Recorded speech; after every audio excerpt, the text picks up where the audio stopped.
When a plane accident happens, people of all those same karma on the same day will be on the same plane. And if some are not in that, they will escape, walk out of the plane, though the plane has burned down. If you are happy in the last moment before you leave the body, then you get a better body next time. When there is a proper womb formation, then it just draws, pulls that mind into that womb. Karma is not a grain written on rock, it is fluid. What is karma? Karma is action. The literal meaning of karma is action. The action could be latent, could be in the form of tendency, could be a future happening. So there are three types of karma. Prarabdha means the action which is manifest now. You are listening. Are you listening? This is an action. This is manifest now. You wanted to hear this several hours ago. That was a latent karma. So you came back from your home, from your work, and you said, okay, I am going to Sheraton Merrimack to listen to the talk. That thought which came brought you from your home to this place. And this action for a future karma is called Sanjita karma. The collected karma, the present karma which is running, which is in action, and then the future karma that would happen. After listening to whatever we are discussing here now, you'll go back home, and then you might remember or you may totally forget it. This is Agami karma, the future karma. So the impression in the mind is latent action. It is still action, but it is latent. Just like the memory. A memory is functional now, other memories are latent within us. You know the mathematical table, but right now you are not memorizing it. But you have memorized it, it is already there. When you need it, it just pops up. Right? Are you getting what I'm saying? You might have studied George Eliot, poem from George, and you know that. And when you want it, then it comes out. Or the national anthem.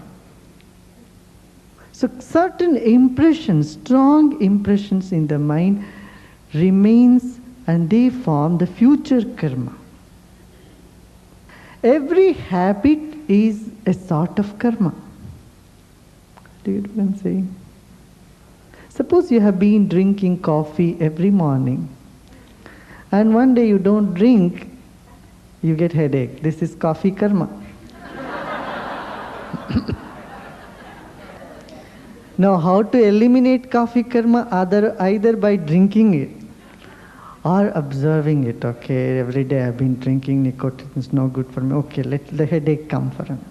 Take a Tylenol, or do some breathing, or meditate, do something, or jog.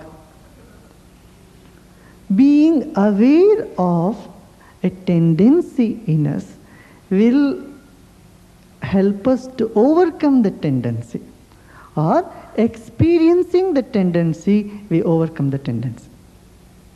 Here is the play of jnana, the knowledge, awareness. Knowledge means not informative knowledge. Here knowledge means awareness, the sense of knowingness. When you increase the sense of knowingness in you, karma gets reduced. Like you feel like throttling somebody, but you are aware, then you don't do it. Because the more there is awareness, knowledge, then you don't do it. But if you are not aware, unconscious, then the whole tendency of just throttling somebody, when it comes up, you just go and throttle. then you act on it. Now, all the animals have got only prarabdha karma, means the karma of which they do not have any control. The nature runs them through. So they don't accumulate a future karma. If you are like an animal totally, you don't get any karma. But as a human being, this is impossible, because our mind gets into that impression. Now, reincarnation is another topic for today, right? Reincarnation means coming again into body.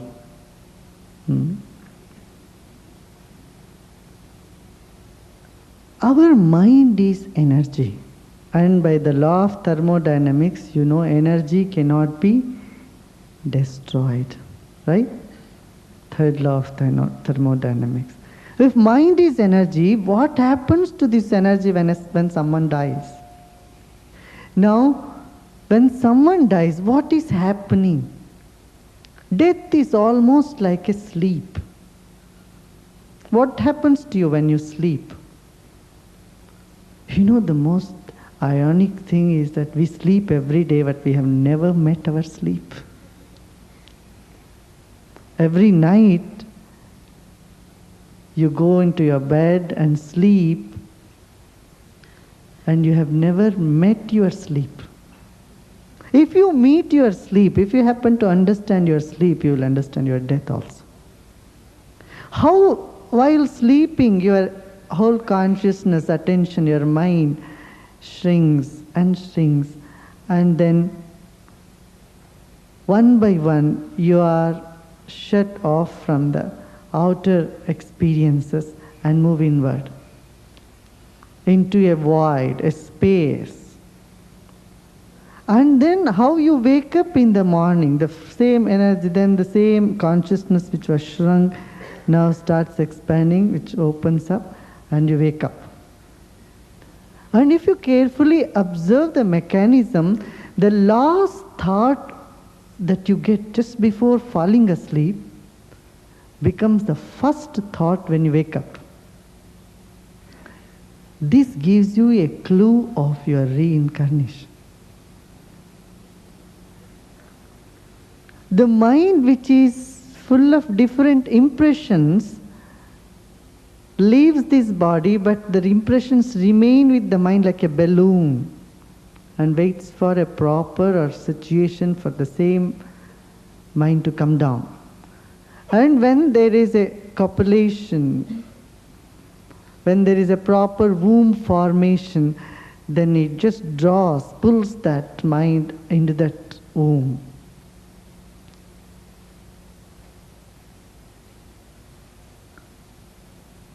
And then a child is born.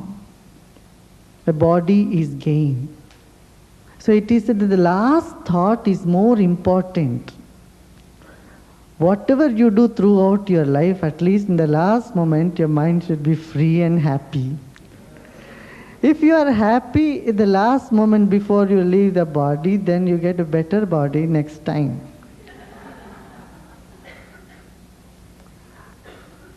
It is almost impossible to get an animal body after human birth.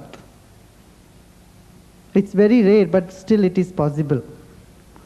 If someone in the last moment keeps thinking about chicken, they'll be born in the poultry form. Because the last impression will be the strongest impression. And that impression in the mind will produce such a circumstance, a situation for the mind to take on to the body. You might have heard this tradition in England, also in Asia, China, India, also in some parts of Africa. Often people would name their grandsons or great-grandsons the same name as the grandfather. No? George V, George VI. And this is also true. Because when they die, before dying, the most strong impression in their mind is of their children or grandchildren. And you would find many cases that the grandchildren do exactly the same way as your grandfathers or fathers or somebody in the family were doing, if it's a very well-knit family situations.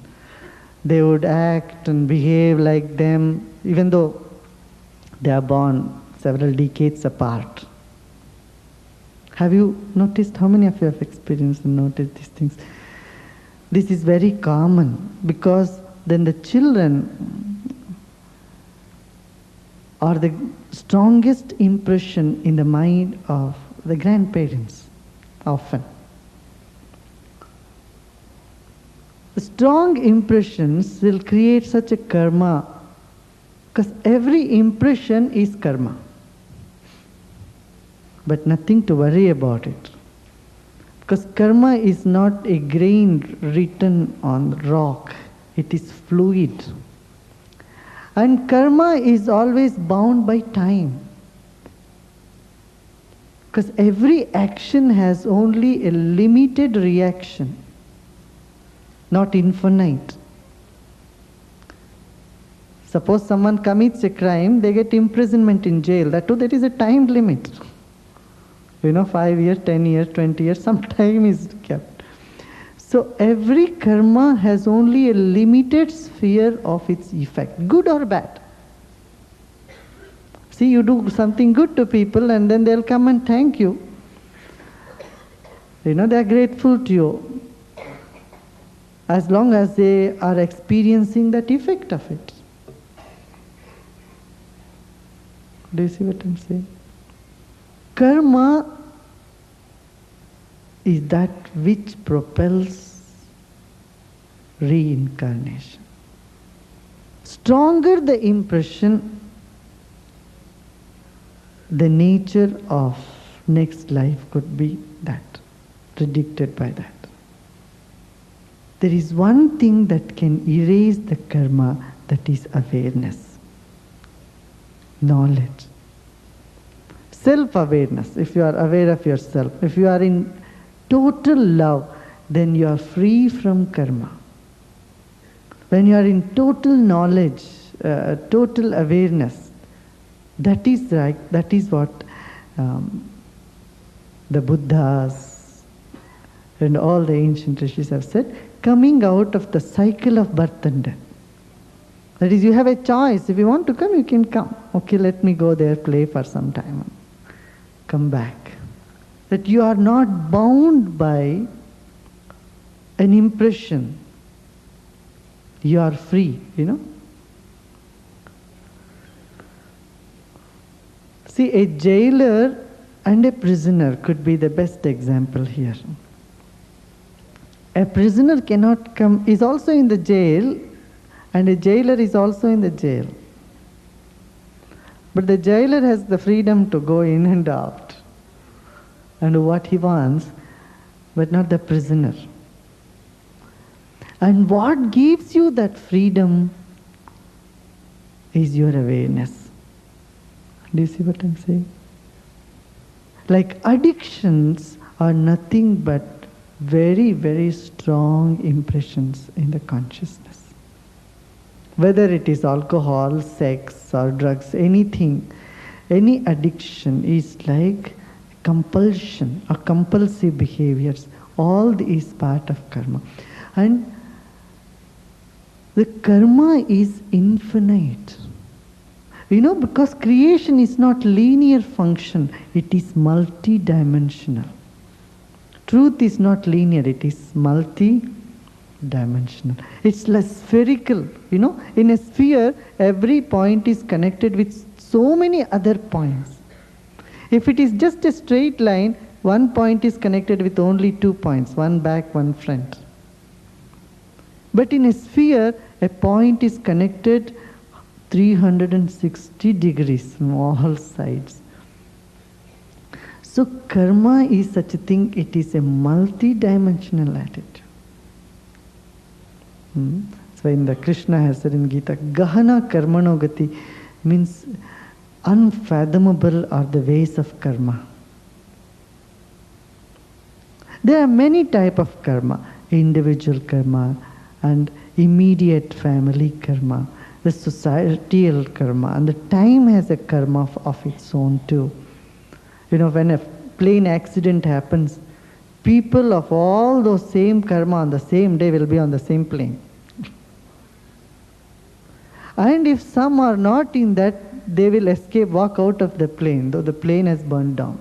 Have you heard of these stories? See, because there was something strong. They had that karma, yet their life was not finished. So they walk out of that place. Survivors come out. And it is almost impossible to pin down which karma brings what effect at the deep level. So it is enormous.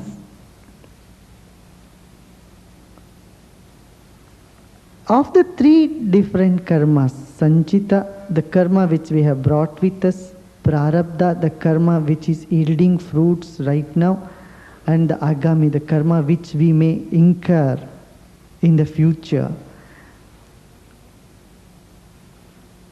Our sanchita karma, the karma which we have as a storage tendency, can be burnt off. We can remove that, eliminate them. All the spiritual practices, prayers, service, loving people around us and the nature, meditation, all these aid in erasing the karma which we have acquired. Sanchita, the sanchita karma, the acquired karma which we have brought with us. The prarabdha karma which is already yielding result will have to be experienced. So it's prarabdha. It's already on the run. It's like you're on the car. It's already on the way, on the motorway. Now you cannot stop when you're on the motorway. You have to pull to the side to stop, right? You have a choice of changing the lanes, but you have no choice of exit when you have missed the exit. Do you see that?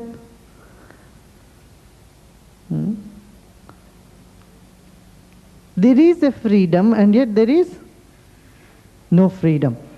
When you are in the freeway, suppose you have missed an exit. Now you have to go till the next exit. You have to be on the freeway. But you can change the lanes. You can go in the fast lane or slow lane or what do you call that side? Whatever that is, where you can park if your car breaks down. SOS.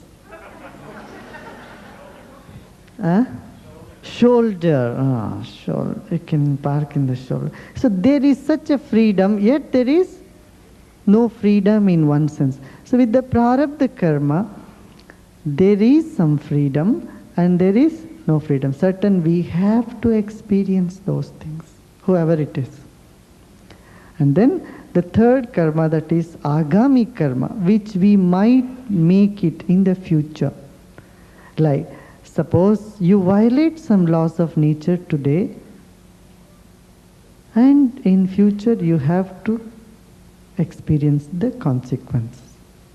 Suppose you fast for 3 days and the 4th day you just go and have French fries. And 4 days of French fries is good enough for you to fall sick.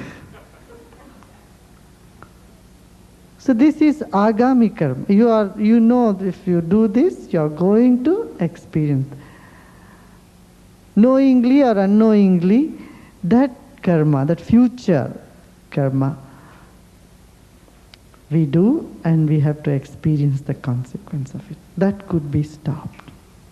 Right? If you steal today, you cannot say, oh, I have stolen today, but tomorrow nobody will catch me. The police can catch you tomorrow. You cannot say, oh, I didn't steal today, it was yesterday.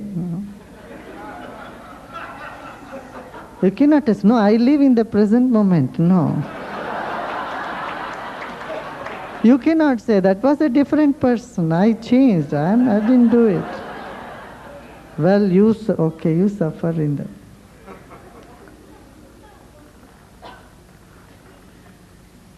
So this is agami karma, the karma which would yield its result in the future. So sometimes people ask, why bad things happen to good people? You are good today. Today you are very nice. You don't know what you did yesterday. You know, so as you sow, so shall you reap. So those things give result in the future. Now today's karma, if we take care of it, and tomorrow it will not bother us. And every karma has a limited span of its results. Mainly 5 things come to us in our life from the sanchita karma, from the karma you have acquired from the previous time. 5 aspects in life come. Birth and the place of birth. The parents you are born to is from the past karma. Your education and line of education, degree of education. How much you acquire knowledge. And then the wealth, the source of wealth.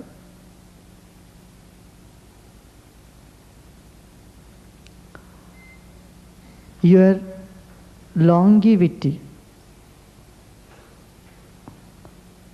and mode of death. How you would die. These 5 things come from sanchita karma, the karma we have acquired. Now, how rich we become, how much we can grow in our awareness, our marriage, children, and our social work, all this is prarabdha karma, sanchita, agami karma, the future karmas you can. And the future karma you can associate now. What you gain now becomes your future karma. So you have certain degree of freedom to act now and acquire more karma. And you have certain fate, or you call it certain destiny that you are provided with, that you cannot change. Do you see, you have any control where you are born? No, you are born in America, England, Europe, Australia, South America, South Africa, India, China. This has already happened and it is yielding the result to us. Generally we can understand them like this, yet I am saying there is always a possibility open. It is never a closed possibility, it's always an open possibility. And what makes it an open possibility is the presence of dharma, the nature, our nature, the human nature which has freedom in it. And the second, prema, the love that we are. As I said, love is the common factor of the entire creation. If you see birds, there is love in the bird. If you see ants, there is love there. If you see anything, animate, inanimate, there is love permeating the whole creation. And your connectedness with that love takes you beyond birth and beyond death. You know, usually we say, don't hate anybody. You know why you shouldn't hate someone? When you hate someone, their impression becomes so strong in you, you become like them. Not for their sake, not to be compassionate to them. You can slap them, but not hate them. If you really feel like smashing someone's head with a stick, you can go and do it. But without hatred in your heart. Because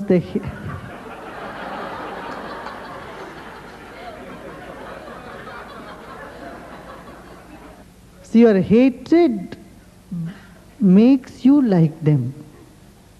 So often you become like the person whom you hate. And also you become like the person whom you love. Because love and hate are the strongest. In fact, that's the same. One standing upside down. Love is straight and hatred is the same thing upside down. Distortion of love is hate. And to get beyond love and hatred is through knowledge, through awareness. See, there is only one thing. This is another dimension to look at the reality. Like one thing is to see how many people are sitting here, 800, 900. And each head, every minute is coming out some thoughts. Like a Coca-Cola bottle open, like bubbles come out of them. So each body is emitting bubbles of thought from it. But there is only one Coca-Cola, maybe with a different flavor or brand. It's the same drink.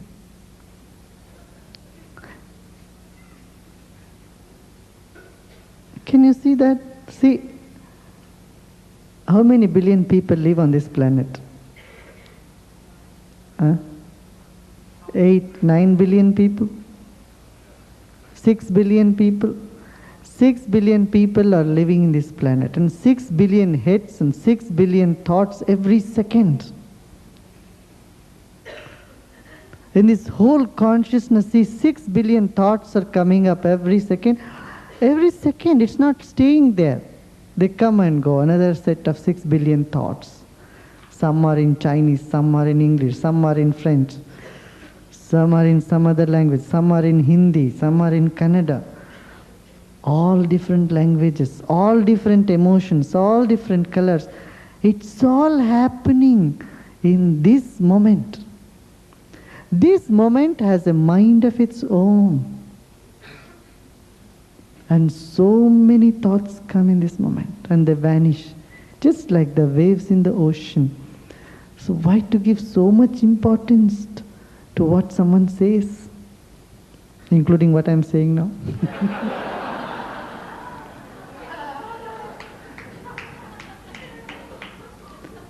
So we go beyond the concept to a reality which is beyond thoughts, which is beyond words, which is beyond the opposite of love and hate. That is the real love. That's something that is beyond hatred, is true love. This is knowledge. This is jnana. And all the karmas, they dissolve in jnana. In knowledge, in awareness. Awareness has the strength to dissolve and destroy any karma. That frees you, it brings the freedom in you. Because you are one with that divinity, one with that totality of existence. And you live every moment in there. Anyway you are doing it.